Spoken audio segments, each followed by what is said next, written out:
Spoiler alert, the following podcast includes discussions on film that may potentially, intentionally or inadvertently, reveal plot twists, character traits, story details, up to and including endings that might otherwise be considered spoilers. Proceed at your own risk.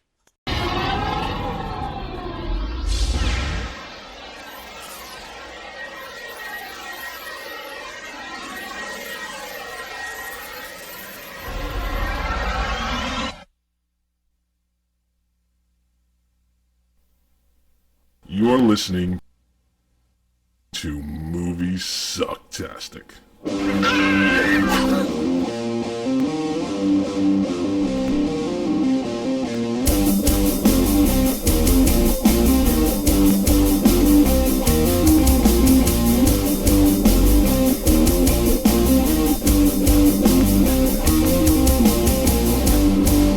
Hey, Joey!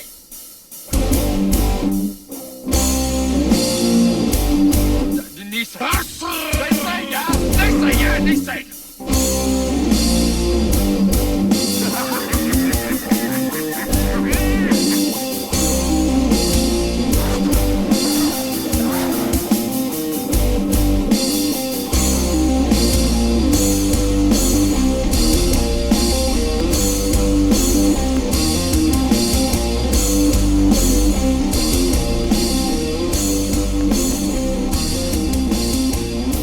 Oh, Mickey Mouse. One big stupid dope.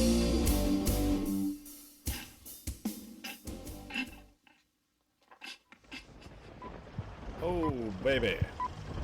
We're back. Joey! Scott Wilson! Joey! What's going on? Not much. Oh, cool. Yeah. Neato. Welcome to Moviesucktastic, Oh, yeah. where 80s films seem to be the norm. We can't get out of it. We can't fucking get out of it. I hope you have a challenge for me that's out of the 80s. I know you do. No, this was my challenge to you. I know. What? I know you hope I have a... Oh, I thought you were saying you know. Okay, never mind. I misheard what you said. You misunderstood. You heard what I said. Yeah, I guess so. That's one way to put it. The right way, yeah. Yeah. So this week we're reviewing my challenge to Scott of Enemy Mine. The challenge, the association is that Grigg, it was Grigg, right, from The Last Starfighter. That is correct, Greg. All I kept thinking of when I saw him on screen was Lou Gossett's character, Jerry or Jeriba Shigan from Enemy Mine.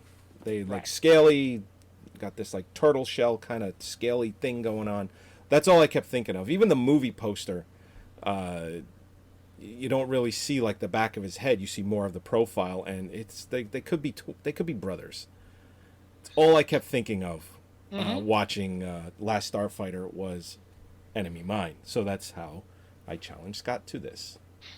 And that's why we're here. That's why we're here.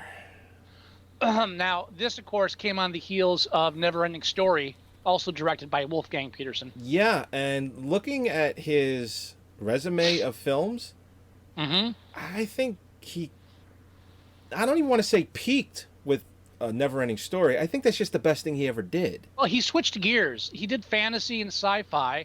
Let's go backtrack. Das All right. Boot. Yeah, okay. And then he broke it, and then it's like, oh, let me break into American film. How? Make a shitty fantasy film for kids. Then he makes well, not shitty. No, Neverending Story. It's... I mean, Enemy Mine. Not a shitty, but a sci-fi film. Gotcha. Then he just ends up doing all of these typical military type movies. Perfect Storm, which I didn't care for, and then the last thing he does in America is the fucking god awful Poseidon Adventure remake. God, that's a few years now. That's the last thing he did? This is the last American thing he did. Oh, okay. He just did something else. Poseidon, was that like 07, 08, something like that? 06? 06. 06. Yeah. Okay. Jesus Christ. Hasn't made an American film in over 10 years? No. Fuck. He wasn't really batting 1,000 when he was making them. So fuck it. Well, aside from Das Boot, which I've Pardon me. seen once, I don't think I'll ever watch it again. And I have the director's cut. Yeah, I've seen it too, and yeah, that's one of those films. I should watch this. Okay, now I've watched this. And I can move have on. like the Super Bit DVD edition. Those are the ones that they were charging 30, 40, 50 bucks for on DVD because it had like the it didn't have improved picture, but that's what they always advertise it as, and like DTS sound 6.1 or 7.1 DTS, and it just, you know what? There's only so many lines of resolution that DVDs can push out. Who are you fucking kidding? Yeah, I have it because I got it in a bargain bin. I didn't pay $30 or $40 for Das Boot. I think I paid $8 for it. well, But I've seen it once, and I don't need to see it again. Yeah, even the ending is like, all right, yeah, okay. Now, Neverending Story, on the other hand, grew up with that. Grew up with it. Still love that film to this day. Great Spawned 2 film, shitty sequels. which I've never seen. I saw part of the second one, and then I stopped. Isn't And that was it. the second one? I don't know if it's the second or the third one, but the father in that is the guy that played the Flash in the TV show in the early 90s. I'm pretty sure it's the second one. Oh God. I could look it up and confirm it, but I don't want to. Yeah. But I'm pretty sure it's the second one. Oh dear Lord. Because I remember that was the thing too. Oh yeah, the guy from the Flash. Man. All right, Enemy Mine. Enemy Mine. So Now, okay. oh no, I just wanted to mention that screenplay wise, this is adapted from a novel by I can't remember, Longyear. Barry Longyear. Yeah, Barry Longyear, and the person who wrote the screenplay also wrote The Lone Ranger. No, he's actor. What the fuck was I looking at before? Edward Kamara. Before the same year he did Lady Hawk. Holy shit. Or he had a story credit, so it was probably changed a lot. So Okay. he was involved with. I mean, I think Enemy Mine is a well plotted, well written movie, and I have no problem with Lady Hawk either. Oh, I love Lady Hawk. Yeah, That's another film that I grew up watching on Cinemax. yeah. He didn't really do anything mentionable after that. After those two, so it's As far as Enemy Mine being well written, it's not even poorly acted either. I mean, Dennis Quaid is a little over the top and some. Yeah. Thank you for saying that. I mean, I was gonna step in, but that's what he does though. That's his whole career. I don't know. This When film he lights up the lake, when he lights it up, and he's like, "Die, burn, you mother!" and he's just got like wide mouthed and just. Okay. What are you doing? That's an over the top moment. I'm talking about when he's like trying to teach him how to eat or like, Well, yeah. food.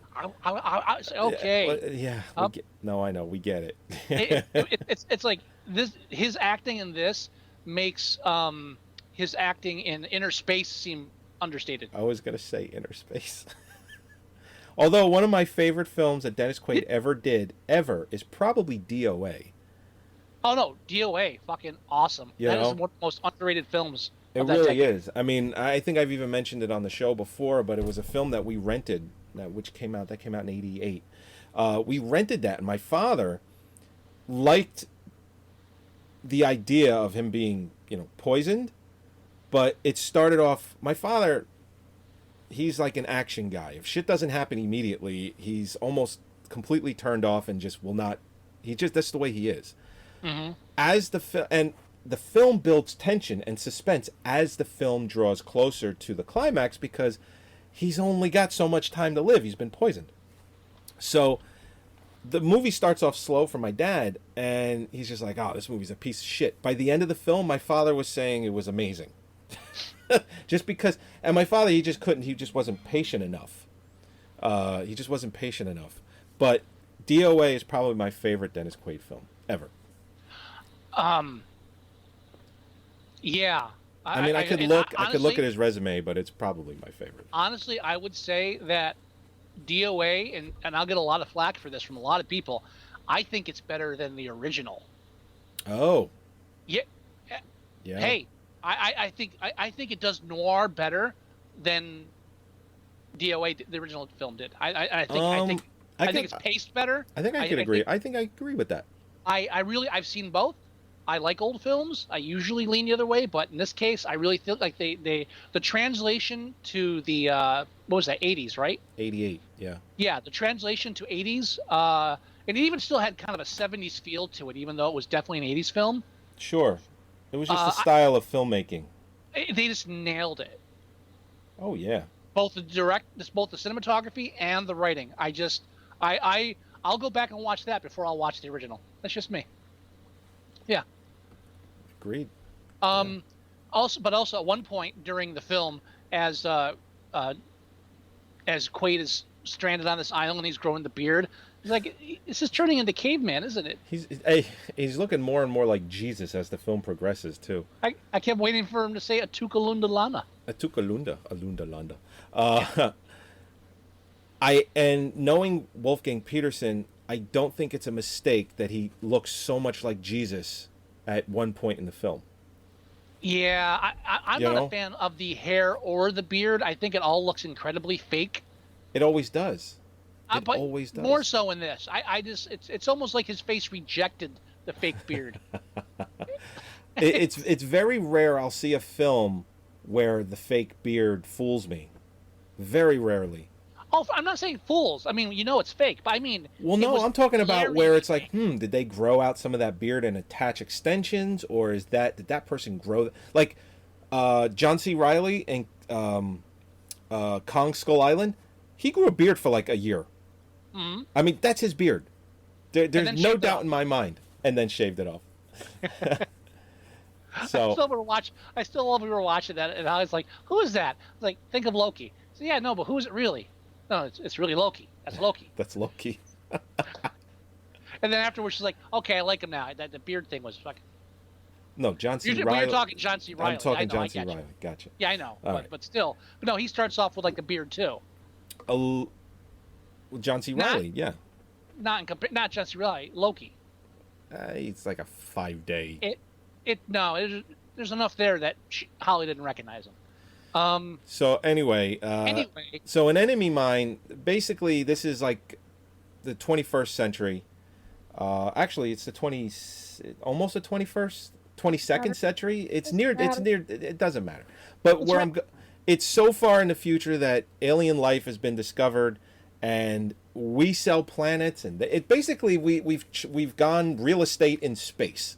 It's so far in the future that the space station still looks like 2001. Well, yeah.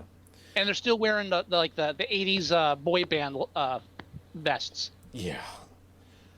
Well, the problem that I have is that it's a space. I mean, Wolfgang Peterson is going for space epic or some sort of space drama, opera, if you will. It's just what he's going for, and it's heavy on the drama and building the friendship and stranded on this planet, which apparently the atmosphere is A-OK. I don't need a helmet.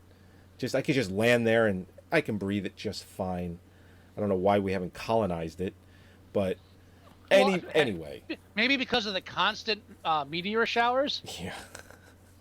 Oh yeah, be part of it. Like this one's low on the real estate ladder. It's just like you don't want that planet. That one's it's like the bad house in the bad part of town. It's like you want to go to the next town over. Go to the next solar system. They want the nice planets that what is it, the Zax? Drac. I didn't take notes. Drax. Drax. Yeah, they want the Drac planets. Those are nice planets. You saw that end shot. The Drac planet. They apparently That's a nice had green planet. Yeah, but they had no budget to elaborate on that last shot. They just had a voiceover.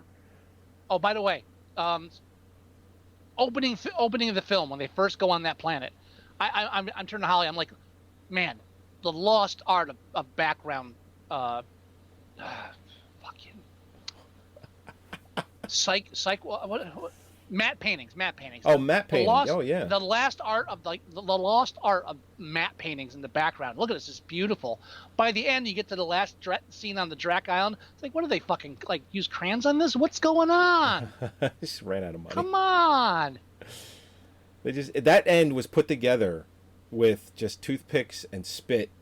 It just not good. And Dennis Quaid is narrating at one point, and then there's a whole different person narrating by the time you get to the end of the movie.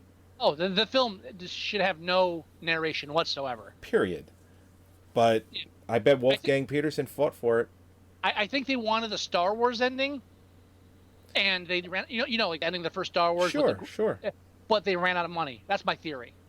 Well, Like, that's what I said. They had no budget for that We end. spent so much money on Lou Gossett, we couldn't even afford a beard. And look at Lou for Gossett. Quaid. I mean, he didn't do any kind of. He didn't shuffle once. Hey, oh, he presented quite a few times though. Oh yeah. Lou, show me that ass. Look at that. Ooh. Where's the saline? Where's the saline? We need this. We need to get this guy to cry in the shot. He can't do it. No, this is Lou. We need the saline. I mean, he put everything into this film, Lou. He really did. Yeah. He tried to show his acting chops big time. He did. That was one thing too. Holly said, "Oh yeah, I mean, look at it. They got a big actor like Lou Gossett. I think what did she say? Like the top black actor." I was like, no. Lou Gossett was not the top black actor of the '80s. He was well known, but no, he was not the top black actor. I think not even close. Sidney Poitier was still the biggest black actor. That was the first thing I said. Sidney Poitier, Sidney Porchchair. Sidney Poitier. You dumbass. I was like, come on. Nobody gets it. Except Lou you, Gossett, except you and me. Yeah. Lou Gossett is not. No. Yeah. Mr. Iron Eagle is not Iron Eagle. top black actor. Come on. Oh, come on. You didn't think of Iron Eagle during the fight sequence? Well, of course I did. The opening? Yeah. Come on. Shit. If we hadn't reviewed it already, I'd be expecting that as the challenge. I mean, come on. Now, You're out of one focus. question I had is how come they're in a war and they're flying these ships You're in out of deep focus, space, good right? sir. What? You're out of focus. Better? Yes. All right. They're in deep space. I mean, they're flying these warships. They're having a war, and they're in deep space flying these things. Yes. And he gets stranded on his planet, and the Drac gets, what's his name? Right. Gets Jerry. Yeah, Jerry. Jerry. He gets stranded on a planet too. And I'm thinking, they don't have homing beacons for these things? And that's one of my biggest problems with this. Now, Dennis Quaid and Jerry are fighting with their buddies against each other. They see them fly off into this planet, and they just turn around and go home. Well, I thought they blew the other ones up, so no one saw the Dennis Quaid's friends, all three of them. There's just near the end of the film, they're like, "Oh, he's still alive." It's like you assholes! You didn't even bother to come look for me. But when he steals the ship at the end and goes back to the planet, they found him almost immediately. It's like, oh, now you got a tracking. Well, yeah, exactly. After you got lost, we just said, hey, tracking beacons, good idea. Let's start doing it. And the thing is, I don't want to hear anyone's excuse that, well, they didn't know where they went. It's like, there's a giant planet right there. Where else could they be? And right there. In the 3 years it took for them to realize, hey, we should put tracking beacons. I think Quaid's character was responsible for two major changes in the Starfleet. Right. One at the beginning of the film, one at the end. At the beginning, he's like, oh, okay, we lost him. I guess we should start putting tracking beams in these things. And at the end, it's like, hey, maybe we should start checking to make sure these guys are really dead first. Instead of just throwing them out into deep space with Christmas wreaths. What the fuck's with that? Yeah. Oh, and I love that space garbage. And they just try to underline how unceremoniously their soldiers are disposed in outer space. They've got the Christmas wreaths in that tube, and he just hit the foot pedal. Shunk, shunk. That's it. Like, no music for this guy. And the only reason why they just didn't throw him into space was because he didn't have a tag. They're so incompetent that they forgot to put a tag on him. That's the only reason why he didn't get thrown into space. Because if there was a tag, they wouldn't even have opened up the bag. He just would have went into space. I just hate to think that the whole structure of their plan when it comes to deceased is just throw them on the conveyor belt and let Bob and Steve take care of it. They'll check everything. Yeah. It's like, oh, you want to see if he's alive? No, Bob and Steve are good. No, so should we fine. check for identity or anything? No, Bob and Steve will take care of it. I mean, it's when the film was made, it was supposed to take place, I don't know, Oh, and like and they've got almost 200 years into the more. Well, actually, it was like 2190, so it's over 200 years in the future. We had homing beacons in 1985. So And also- what the fuck? and tell me why when they bring him back, how come they have what was like a 300 square foot hospital facility closed off for one bed? What is this stuff? He's not the Hulk. What the fuck is this about? Who knows? I mean, they didn't elaborate on it, but the only thing I can think of is maybe they're just quarantining him in case he's got some sort of like weird disease. Or maybe since the it's like how come our mortality rate is our death rate is so high, but our injured rate is so low? Maybe because no one's checking to see if they're alive before they ship them over to Bob and Steve. Bob and Steve. Hey, this guy's alive. Has this happened before? I wouldn't know. We just throw him into space. I'm gonna say no. It's never happened before. They have one hospital bed. It comes up so rarely. Yeah, just. I mean, we haven't changed the sheets on this thing in a fucking a decade. So it's the mattress. Look at this. It's like it's brand new. And I love the whole. I love when they bring him back and the the higher ups like, yeah, we found him and he's been on this planet, stranded on this planet for 3 years, and we think he's working for the enemy. Oh, that's exactly right.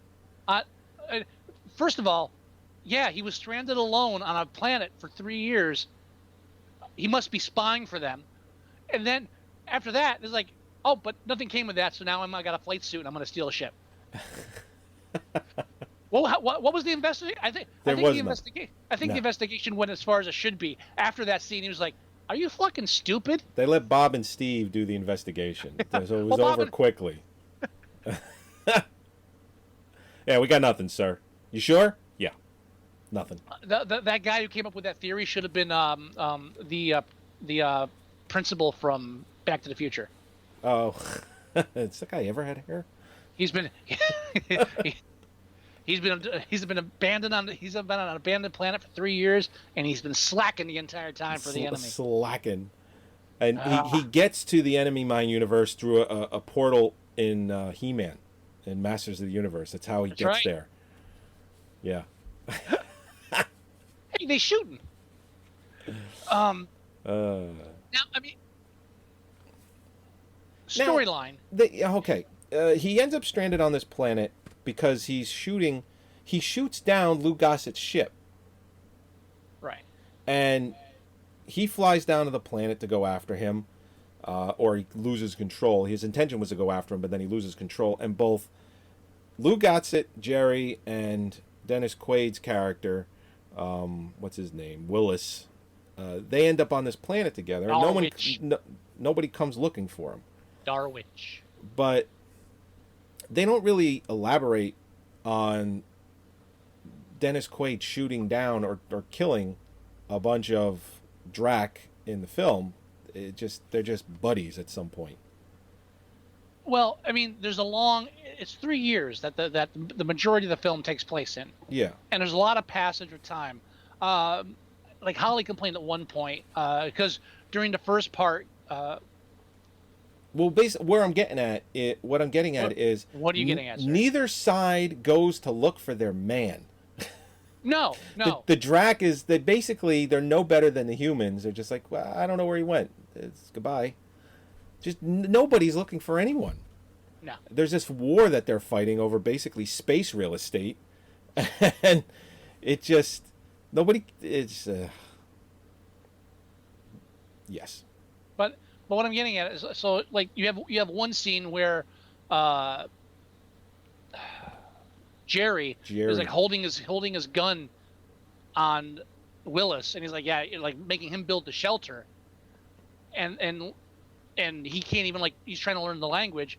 Then you cut to, like, I don't know, a week later, and suddenly they're like palling around. It's like, it's shit.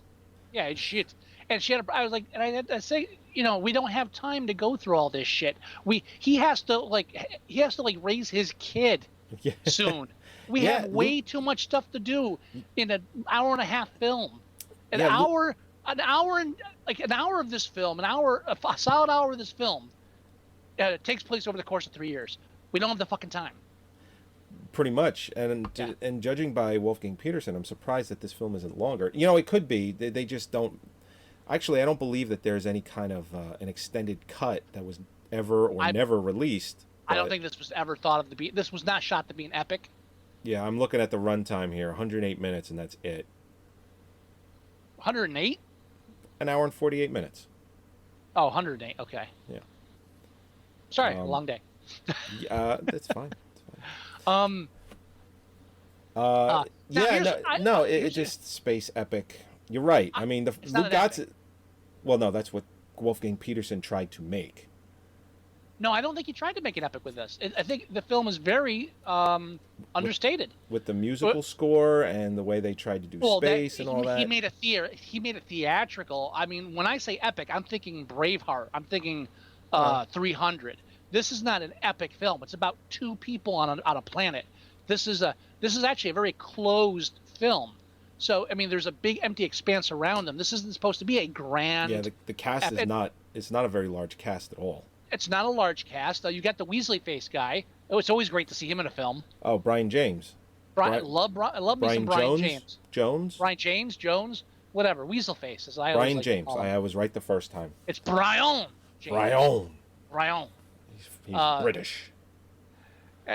My problem is every time I see him, I think of Crime Wave. Crime Wave. It's that little. Crime Wave. Unfortunately, I think of the Horror Show. Horror Show. He was good in the Horror Show. Not unfortunate about that. No. Well, no. He did have that time period where he kept doing the laugh, and then eventually he said, "I'm not doing the fucking laugh anymore." Hey, dude, he was in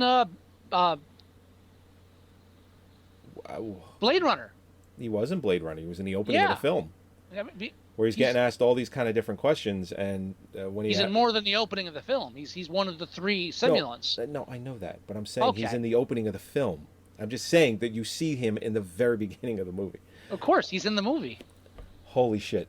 You know where I'm going with it. I just don't know why you're going that way. That's all. You don't know which way I know where you're going. I don't know why you took the right. That's all I'm saying. I'm gonna take a left in a minute. Right turn, Clyde. That's right. When he gets asked that question about the tortoise or the turtle being left on its back shell, what do you do? And he's like, what the fuck? Because it's just a question. And he's just like, he doesn't like the way he's made to feel. Goes a little crazy in that scene. Good opening scene.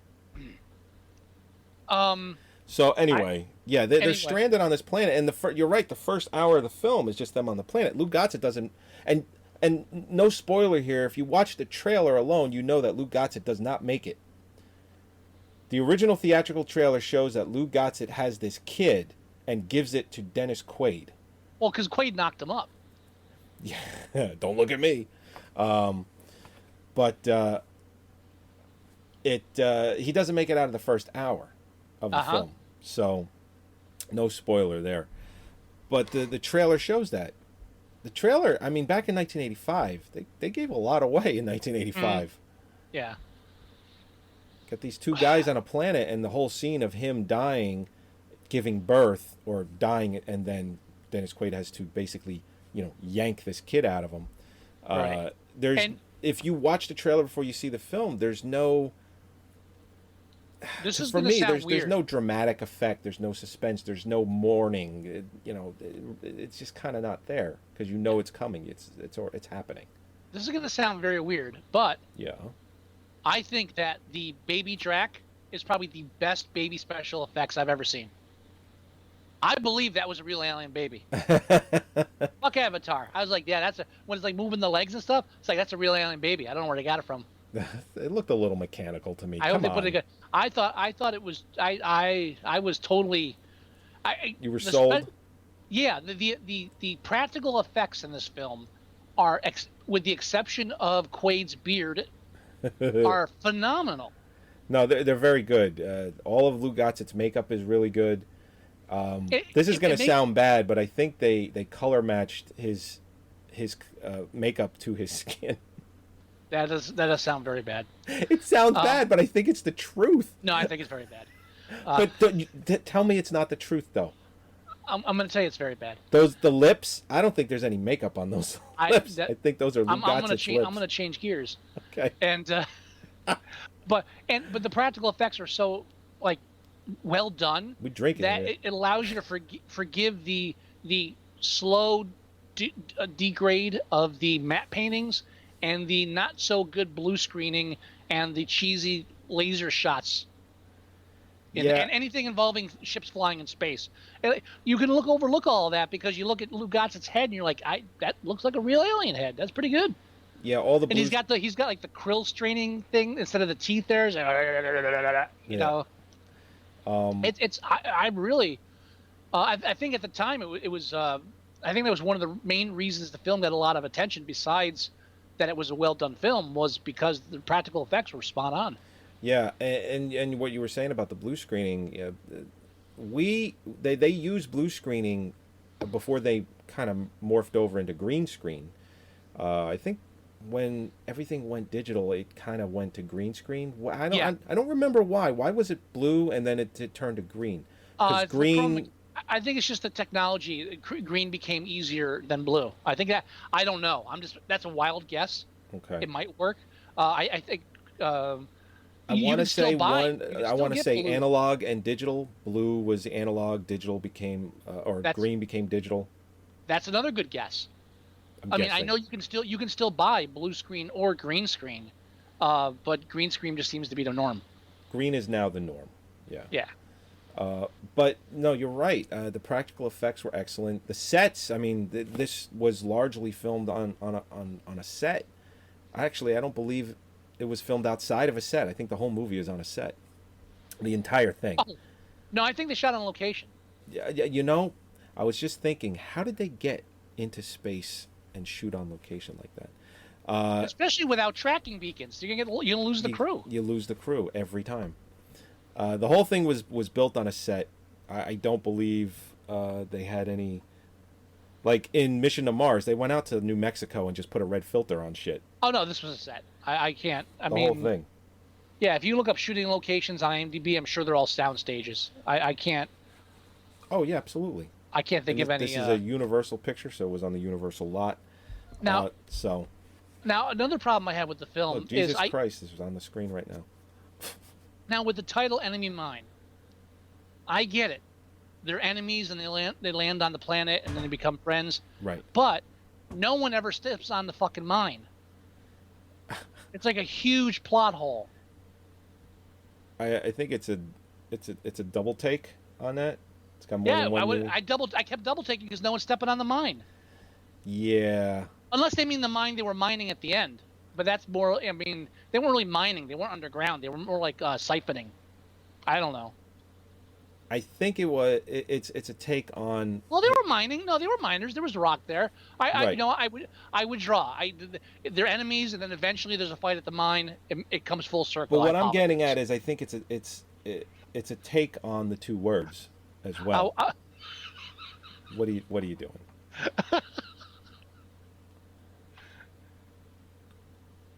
What are we doing right now? I just like how you're actually going to try to explain it to me now. I mean, what are we doing here?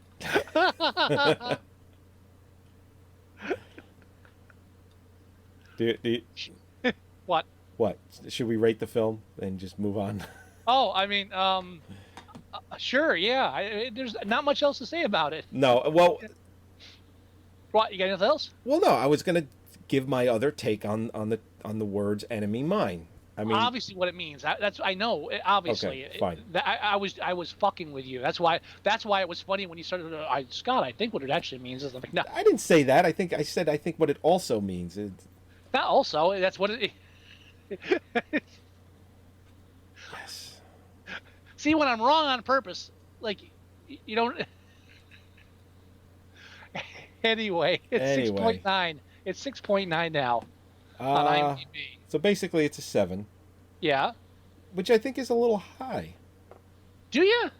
Well, I mean, listen, I grew up watching this film. I liked this film as a kid. I still liked the movie.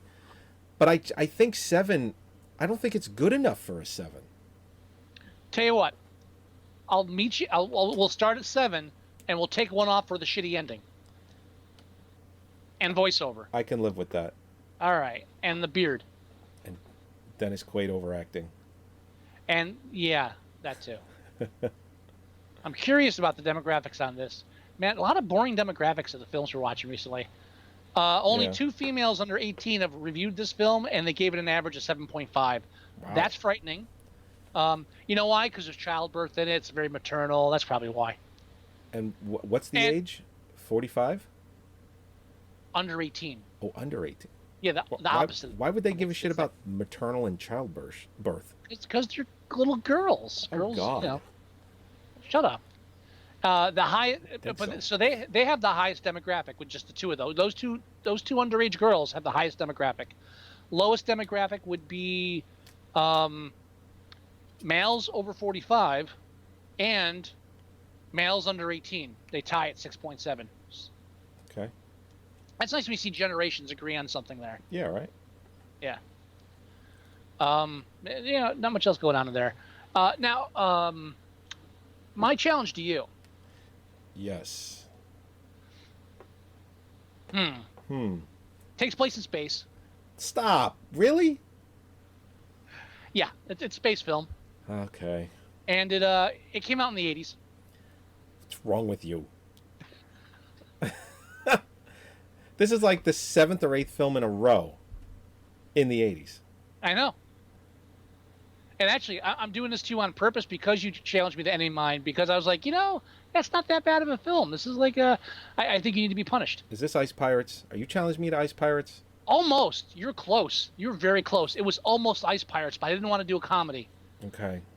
But yeah, that was a... Is it Space Hunter? It is not Space Hunter. I'll give you one more guess. Can I have a hint? Well, space, 80s. I mean, I can only work with so much. Robert Englund is in it. Robert Englund What the fuck did he and do? Sid Haig are both in this. Sid Haig should give it away. No, I know who Sid Haig is, but I'm not picturing this 80s sci-fi film. I didn't say sci-fi. I said space. It is sci-fi, but I didn't say that. You can't have space without sci-fi. It just doesn't exist. It can. Well, Solaris. Yeah, you're right. No, Solaris is sci-fi. Oh my God, it is the driest sci-fi ever. It is. Well, the American version or the Russian version? Huh. Both. Which one have you watched? I've seen both. Oh, yeah, okay, me too. Yeah, all right. One is not much better than the other. No, not at all. But the Russian one's a little bit drier. It is a little drier. But Robert the Englund. American one seems drier because it's so unusual for an American sci-fi film. True. I mean, Solaris, the American version, makes 2001 seem like a mad camp romp through space. Robert Madcap. Englund, Sid Madcap. Haig, 80s space sci-fi. And I'm drawing a blank. So you're going to have to tell me. You're going to have to tell me. All right. Tell you what, I'll give you just 3 words, and one of them is of. 3 in the title.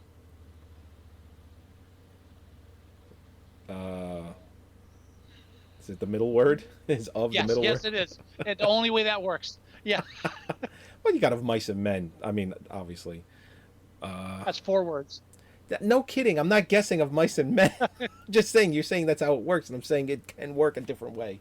Oh, you know who else is in this? I forgot. Who else is in this? Joni. Joni Cunningham. Now I'm really lost. Erin Moran. No, I know who she is, but yeah, who died recently? She OD'd. That was the one where Scott Baio, the whole Trump thing, said that. Yeah. Asshole. Yeah, that's saying that his dick was small or something. Her brother. You want another actor? I don't think it's gonna help. My favorite Martian, Ray Walston. He's also in it.